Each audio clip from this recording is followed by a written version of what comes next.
seguir, nós teremos uma apresentação que vai ser apresentada aqui pelo Jean Beck, da Infermed, que é o Instituto francês ali de exploração, que é o Instituto Français de Recherche pour Exploration de la Mer, então o Instituto Francês de Exploração, e eu acho que eu acredito que o professor Jean Obderbeck vai começar com um vídeo que vai ser apresentado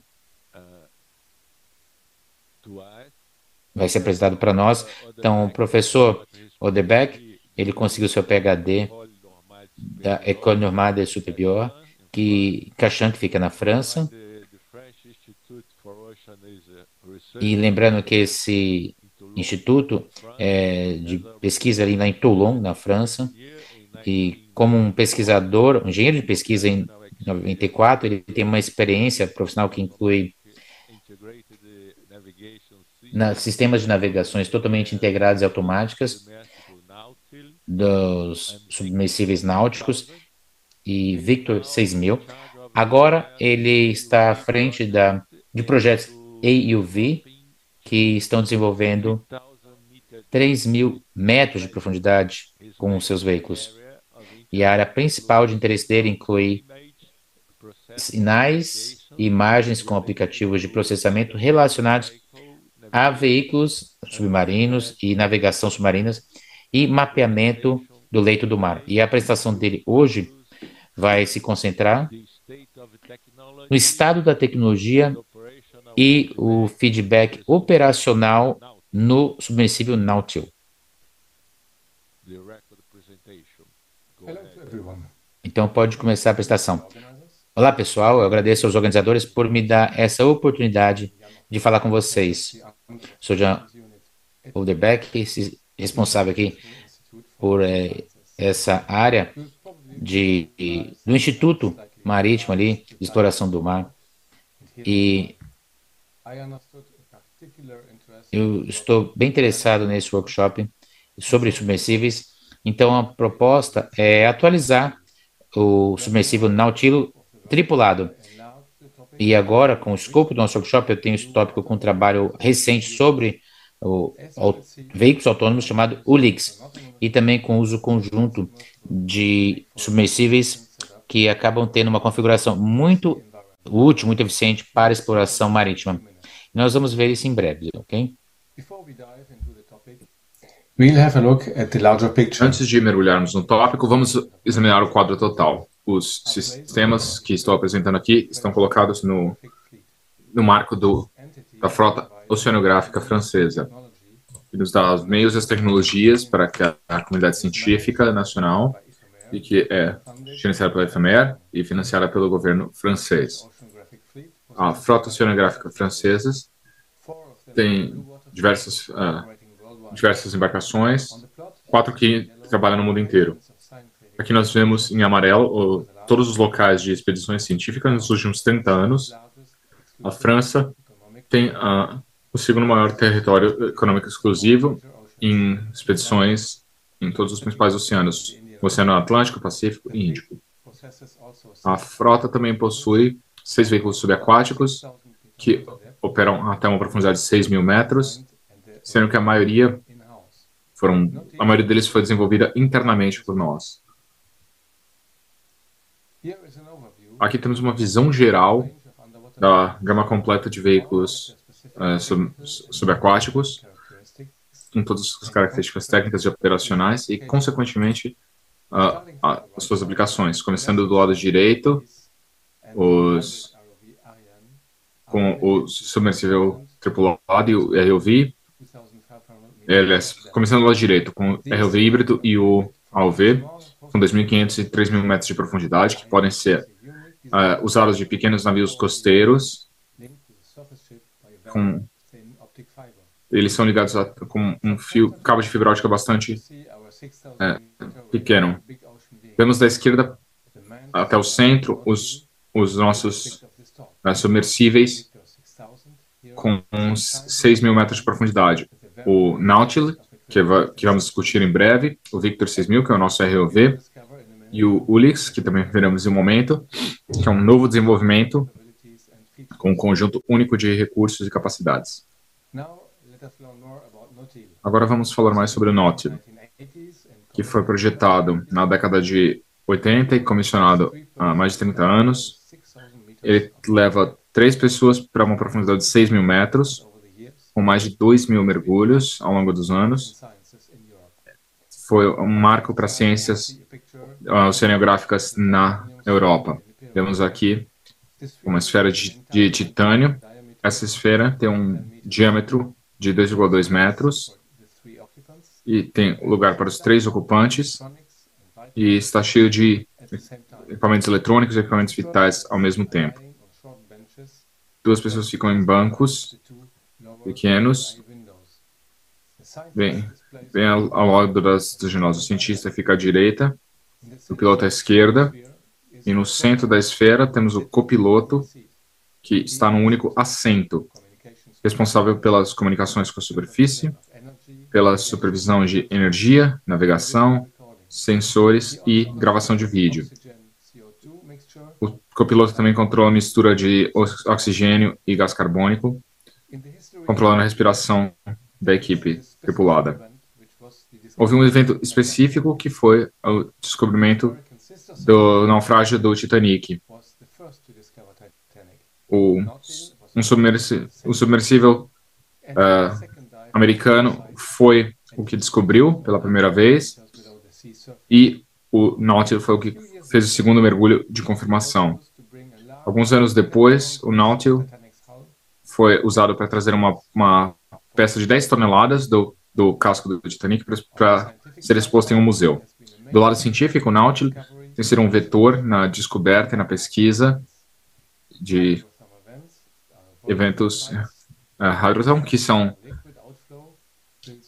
centros locais vulcânicos que têm a expulsão de titânio, de metano e outros metais, que combinados com as condições de vida, mesmo na ausência de luz, esse evento nos mudou a nossa compreensão de biologia. A maior parte do trabalho de pesquisa pode ser feito com veículos operados remotamente, como ROVs, mas diversos cientistas de todo o mundo, Japão, China, Estados Unidos, França, consideram que a presença humana e a consciência situacional é de imenso valor para a exploração científica do desconhecido. Alguns números. O Nautilus tem 8 metros de comprimento, 3,7 metros de profundidade, 2,7 de altura, 19 toneladas de peso. O veículo é neutro na água, devido a um sistema de flutuação. Ele pode carregar mais de 200 kg de equipamento científico, de amostras. A energia armazenada em baterias é suficiente para 10 horas de operação. É claro, há uma bateria de emergência com condições para sobrevida por diversos dias. A comunicação com a superfície é feita com um telefone acústico e também com mensagens de texto digitais. Manipuladores poderosos, um mais forte e um para intervenções de precisão. Ambos podem carregar cargas de 100 km com o braço estendido, numa extensão de quase 2 metros. Um cesto retrátil que permite o carregamento de equipamentos ou de amostras. Os dados científicos de observação precisam do melhor posicionamento geográfico possível. O Nautilus tem uma unidade de inércia e outros sensores para localizar os dados com uma precisão de apenas alguns metros. E os cientistas têm visão direta e precisam trazer dados visuais para a superfície. Isso é feito com câmeras de vídeo em 4K e câmeras fotográficas com resolução ainda mais alta, LEDs com 6 kW de potência. Um mergulho geralmente tem 8 horas de duração, com 5 ou 6 horas no máximo no leito do oceano. Nesse período, ele pode se deslocar por 10 quilômetros a 2 nós de velocidade. Ele tem uma duração para sobrevida de 120 horas, no caso de uma emergência, mas nós nunca precisamos utilizar e esperamos nunca precisar utilizar. O vídeo neste slide narra o lançamento e o mergulho do Nautilus na expedição Hermione 2022, que buscava eventos hidrotérmicos desconhecidos e uma das zonas da França das autoridades, numa zona no meio do Atlântico. O objetivo também foi caracterizar estruturas geológicas e avaliar recursos úteis. Além disso, os cientistas fizeram observações biológicas e analisaram o ecossistema do Oceano Profundo. Uma das missões da IFRAMER é produzir conhecimento e também avaliar o risco e a durabilidade das atividades humanas nos mares profundos. Nós precisamos, portanto, entender o ambiente que queremos proteger. As imagens à direita mostram uma colônia de corais de água fria conectada a eventos hidrotérmicos, processamento usando os manipuladores do Nautilus e a cesta retrátil. Nós chegamos à segunda parte da minha palestra, apresentando o segundo protagonista da nossa frota de veículos subaquáticos, desde da segunda geração de AUVs, o uso conjunto de AUVs e veículos tripulados tem sido se demonstrado excelente, não só para exploração, mas também cada mergulho tem apenas 5 ou 6 horas de mergulho por cada mergulho. Um mapeamento topográfico feito com AUV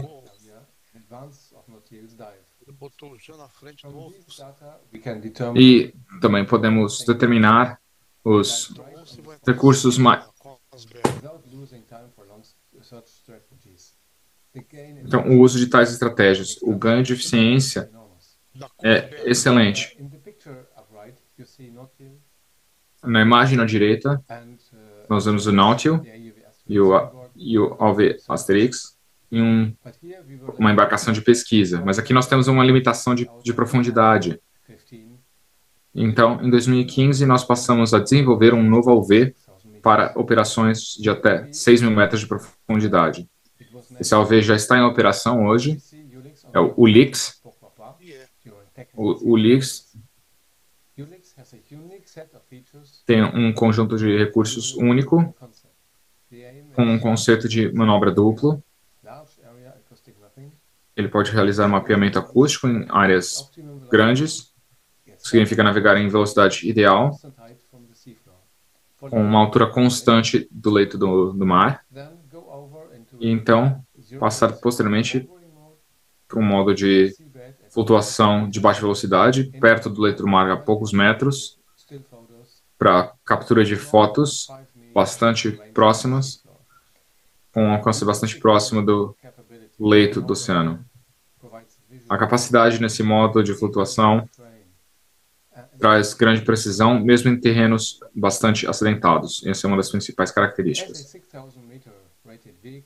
Como um veículo com capacidade para 6.000 metros e com o objetivo de ter conjuntos de dados bastante robustos em um único mergulho, ele é bastante grande. Ele tem quase 3 toneladas em um comprimento de 4,5, 1 e 0,8. Tem autonomia de até 36 horas. O principal conceito está em 2 modos de navegação, um de cruzeiro à distância, com bastante velocidade e altitude constante, e o segundo modo é se mantendo perto do leito oceânico e em baixa velocidade. E para ter isso, ele tem um sistema de propulsores duplos. No modo padrão, eles trabalham juntos, com planos de 4 orientações para manter a velocidade constante, pitch e roll. E temos um controle indireto, usando a inclinação indireta, o ângulo de pitch do veículo, para ter mais de 70 graus de capacidade de manobra. No segundo modo, os propulsores operam de forma diferencial e utiliza-se dois propulsores verticais para controle de altitude. O Ulix processa um lastro automático para ter um equilíbrio neutro.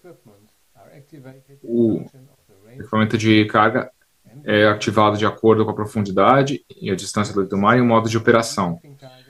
Ele consegue detectar alvos de critérios predeterminados e usa tais detecções para decidir por conta própria para explorar locais com suas funções de imagem. Ele pode realizar missões de exploração inteligentes com esses recursos. Junto com a riqueza funcional, vem diversos equipamentos. O mais utilizado, mas o mais complexo de integrar, compõe o que nós chamamos de sensores permanentes. Eles estão à esquerda, estão os sensores genéricos, como a sonda CTD, para parâmetros físicos da água, o perfil com a DCP, perfil de corrente, e a ferramenta mais importante, o ecossonar de múltiplos feixes, que produz mapas topográficos de alta resolução, e, por fim, o sistema de imagens de alta qualidade. Cada projeto científico tendo suas necessidades diferentes. O Ulix tem um módulo de carga que pode ser alterado e com diferentes instalações em cada missão. Há um hub de multisensores que fazem a interface. Pode-se colocar um sonar para imagens acústicas detalhadas, um sonar de perfilador acústico, e diversas novas ferramentas poderão ser utilizadas no futuro também. O desenvolvimento de subsistemas do Ulix começou em 2016, bem como seu design, e ele foi colocado para mergulho pela primeira vez em 2020. Mas depois temos uma longa estrada de resolução de problemas, ajustes e validação. Cada componente passou por qualificação no tanque de pressão, bem como testes de integração que ocorreram tanto na oficina quanto no tanque de água marítima.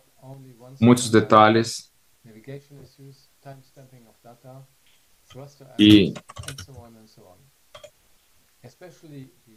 especialmente com o comportamento robótico, controle de missão precisa de muitos dados para fazer a testagem.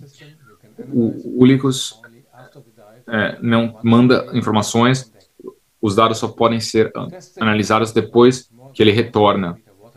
Os testes com uma profundidade de mais de 4.000 metros exigem diversas embarcações. Simplesmente chegar a tais áreas remotas pode levar 1 a 2 semanas de deslocamento.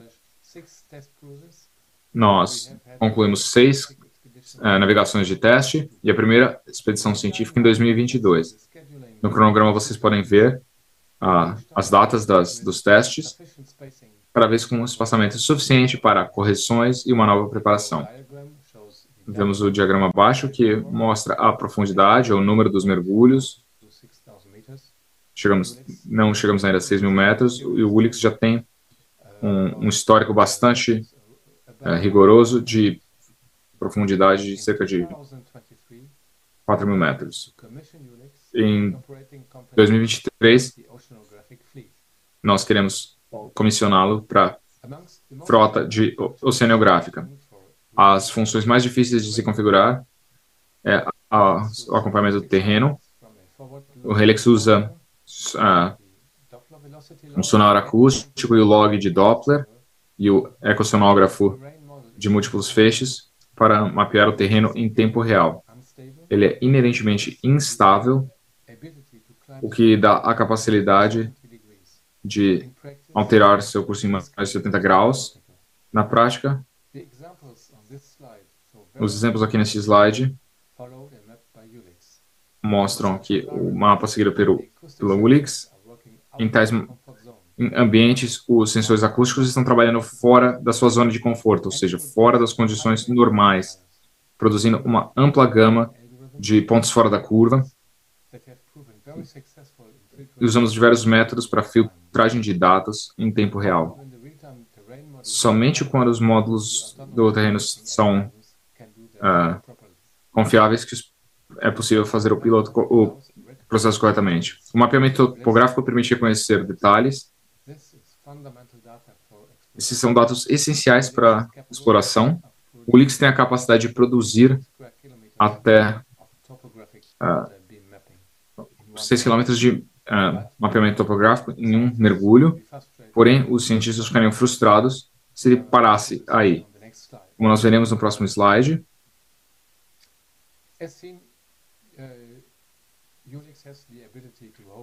o Ulix tem a capacidade de planar próximo do leito oceânico, e vemos aqui os primeiros conjuntos de dados dos sensores usados nessa condição. A área de teste é perto de Toulon, no mar Mediterrâneo, onde houve o naufrágio de um navio do rei francês Luís XIV, um navio chamado La Lune, ou seja, a Lua, mostrado ali na imagem, que naufragou em 1664. Nada sobreviveu da madeira, somente objetos metálicos, como os canhões que estão em posição perfeita no fundo do mar. O verde mostra a batimetria, e vemos aqui que é difícil de observar e não excede 20 centímetros. E as imagens obtidas do sonar, os objetos no fundo do mar podem ser distintos. As imagens capturadas pelo Ulix sucessivamente, quando se movimenta lentamente no leito, são reconstruções tridimensionais. Esse exemplo traz um pouco de contraste, mas esse é um mapa óptico real, posicionado e dimensionado. Então, nós vemos que o Ulix produz a topografia em resolução métrica e se aproxima com resoluções cada vez mais próximas, chegando a pixels milimétricos. Com esse nível de escala e resolução, é uma adição poderosa para as capacidades de intervenção do Nautilus. Nós chegamos aqui ao fim dessa apresentação. Agradeço por sua atenção e terei prazer em responder qualquer pergunta. Muito obrigado, professor Ian.